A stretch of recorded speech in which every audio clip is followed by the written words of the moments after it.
Ito po ang aking tanong.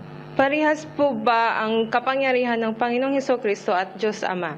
Saan po sila magkaparehas at saan naman po sila magkaiba? Paki-explain na lang po dahil nais ko pong maliwanagan sa bagay na ito. Salamat kapatid na nobya, no? Unang-una, alam ko kaya mo tinatanong kasi sabi Katoliko ka. Ang aral kasi ng Katoliko, magkapareho lang daw yung ama't anak. Walang pagkakaungusan. Yun ang tinatawag nilang doctrine of Trinity. Yung Trinidad. Basahin nga natin, kapatid na Daniel. Ito po sa kanilang lathala, ang pananampalataya ng ating mga ninuno na isinulat ni James Cardinal Gibbons. Nasa pahina 8 po ito, ang pinagpalang Trinidad. Iniaaral ng Iglesia Katolika na may isang Diyos lamang. Sa isang Diyos na ito'y may tatlong iba't ibang persona, ang Ama, ang Anak at ang Espiritu Santo, na tunay na pantay-pantay at walang pagkakaungusan. Ewan ko kung ikaw ay Tagalog, kapatid na Novi.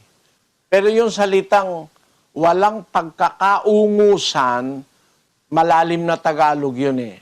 Ang kahulugan ng hindi nagkakaungusan, ibig sabihin, perfectly sila na pantay-pantay. Pantay-pantay sila perfectly. Yun ang basahin natin sa English version niyang The Faith of Our Fathers, Brother Daniel. Opo, ito po ang sabi. In this one God, there are three distinct persons, the Father, the Son, and the Holy Ghost, who are perfectly equal to each other. Ayan, sabi nila, they are perfectly equal to each other, the Father, the Son, and the Holy Ghost. Yan ang doktrina ng Katoliko. Pero mali yan sa Biblia, kapatid na Nobi. Huwag ka magagalit, Katoliko ka. Mali sa Biblia ang doktrina ng Katoliko na pantay-pantay lang daw yung Ama, Anak at Espiritu Santo. Meron silang pagkakapareho. Pero hindi sila pantay-pantay na perfectly equal. Bakit? Ang sabi ng Panginoong Jesus sa 14:28 ng Juan, Narinig ninyo kung paanong sinabi ko sa inyo, papanaw ako at paririto ako sa inyo. Kung ako'y inyong iniibig, kayo'y mga gagalak dahil sa ako'y pasa sa Ama, sapagkat ang Ama ay lalong dakila kaysa akin. ang liwanag pasa sa Ama ako, kasi ang Ama lalong dakila kaysa akin. Sa English, Ye have heard how I said unto you, I go away, and come again unto you. If ye loved me, ye would rejoice, because I said, I go unto the Father, for my Father is greater than I. Father is greater than I. Nangangapalang ako, kapatid, sa Cebuano, ang sabi diyan, kay ang akong amahan, labaw pa kanako. Mas powerful yung Ama doon sa anak. Kasi siya naman talaga ang pangunahin sa lahat. Mas mataas siya kay Kristo na kanyang anak. Basahin natin ang unang Korinto 11:3. Pakinggan mo, kapatid. Datapot ibig ko na inyong maalaman na ang Pangulo ng bawat lalaki ay si Kristo, at ang Pangulo ng babae ay ang lalaki, at ang Pangulo ni Kristo ay ang Diyos. Tama, mag-umpisa tayo. Ang babae, ang pangulo ng babae, lalaki. Kaya higher in authority ang lalaki kaysa sa babae. Ang pangulo naman ng lalaki ay si Kristo. At ang pangulo naman ni Kristo ay ang Diyos. So tama ang sabi ni Kristo na ako'y pasa sa Ama sapagkat ang Ama ay lalong dakila kaysa akin.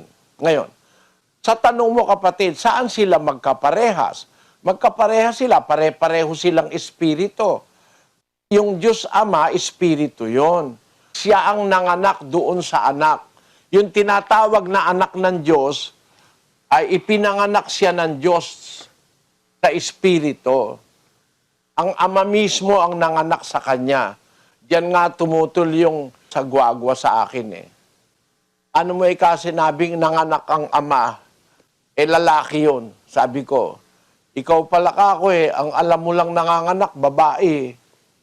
Ako meron akong alam, nanganganak, lalaki Kagaya halimbawa noong seahorse. Yung seahorse, ang lalaki ang nanganganak, ang lalaki nagbubuntis. At pagka nanganak, ang dami. Pinakita pa nga yan sa Kaya nanganganak yung lalaking seahorse. Ang ipapanganak niya, mga seahorse din, Ayan, male seahorse.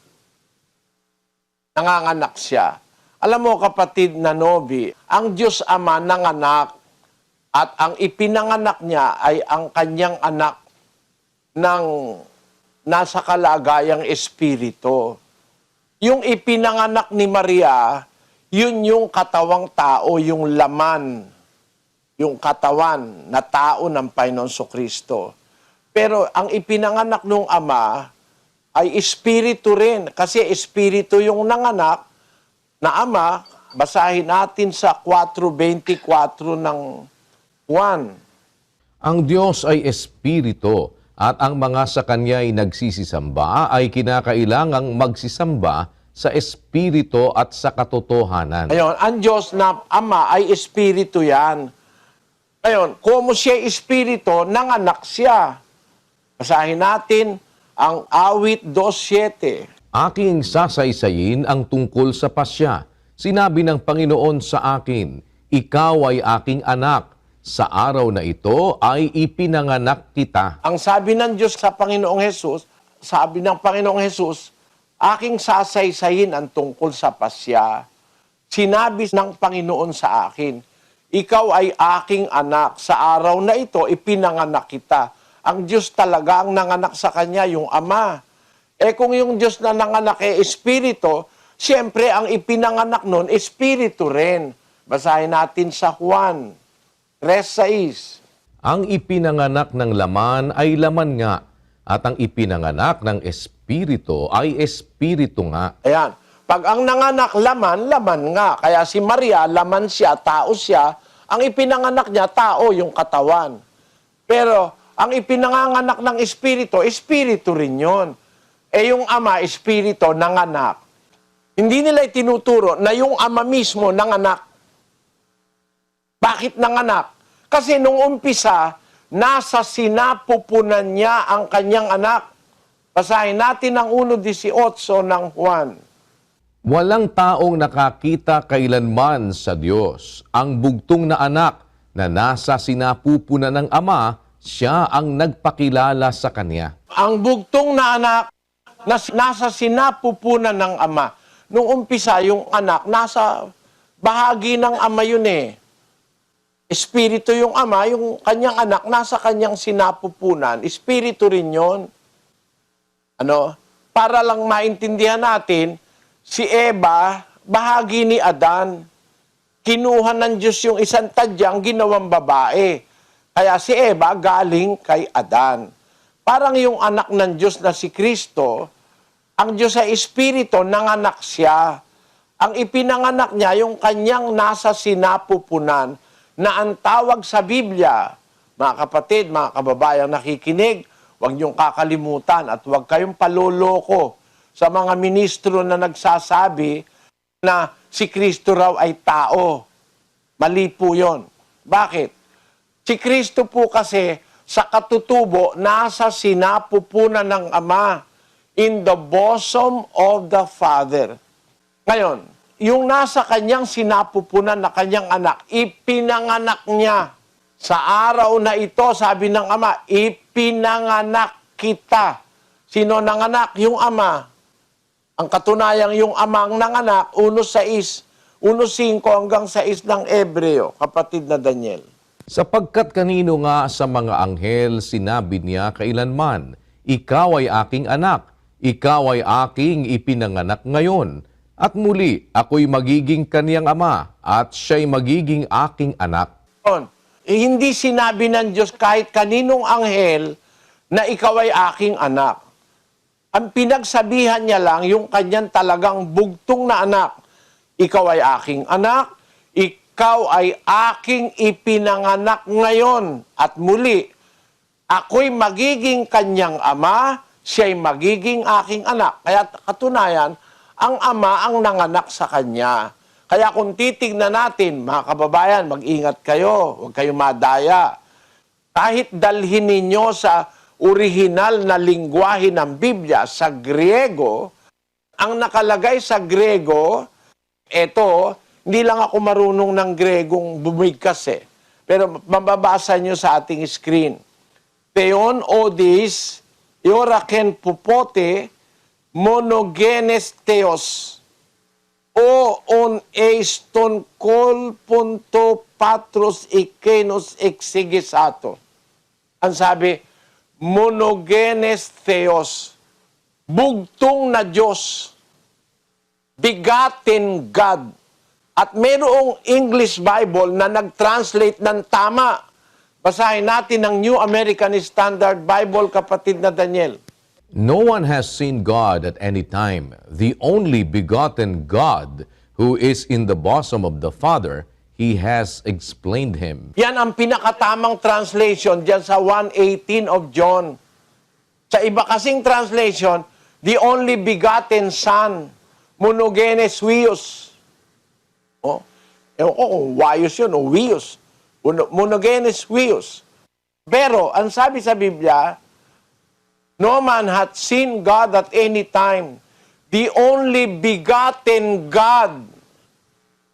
Ilo mo, begotten God. Talagang Diyos si Kristo.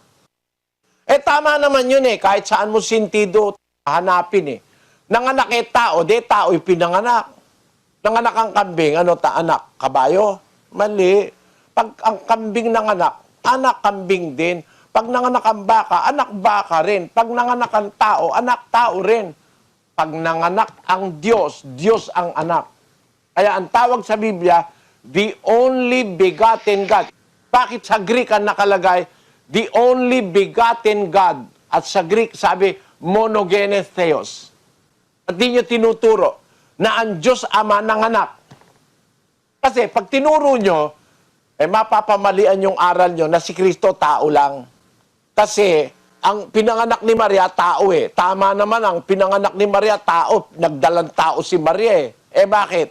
Katawan yun Doon sa katawan na yun, doon lumakip yung espiritu na anak ng Diyos. Kaya sa Biblia, dalawa ang nababasa Anak ng Diyos, anak ng tao. Sa buong Biblia, mababasa mo, tinasabi, anak ng tao, anak ng Diyos. Alin ang anak ng Diyos? Yung espiritu na ipinanganak ng Diyos, wala pang mundo, wala pang universo, nanganak na ang Diyos. Yung espiritu na kanyang anak, na monogenes theos, o begotten God. Nung isugo niya sa lupa ang kanyang begotten Son, o begotten God, nung isugo niya, kinailangang mangaral, magkaroon ng katawan tao. Yung katawan tao naman na yun ang ipinaglihi at ipinanganak ni Maria. Kaya ang tawag doon, anak ng tao. Ayun. Ang Diyos Ama nanganak, nasa Biblia yan. Pagkatapos niyang manganak, sabi niya, ikaw ay aking ipinanganak ngayon. At muli, sinabi niya uli, ako'y magiging kanyang ama. Siya'y magiging aking anak. At yan nangyari, wala pang mundo. Na ipanganak na ng Ama si Kristo. 17:5-24 ni Juan. Pakinggan nyo. At ngayon, Ama, luwalhatiin mo ako sa iyo rin, ng kaluwalhati ang aking tinamo sa iyo, bago ang sanglibutan ay naging gayon. Ama, yaong mga ibinigay mo sa akin ay ibig ko kung saan ako naroroon, sila naman ay dumuong kasama ko, upang makita nila ang kaluwalhatian ko na ibinigay mo sa akin, sapagkat ako'y iyong inibig bago natatag ang sanglibutan.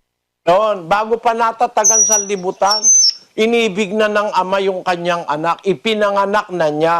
Yung sinasabing, sa araw na ito, pinanganak kita. Kailan yon? Bago pa natatag ang sanlibutan.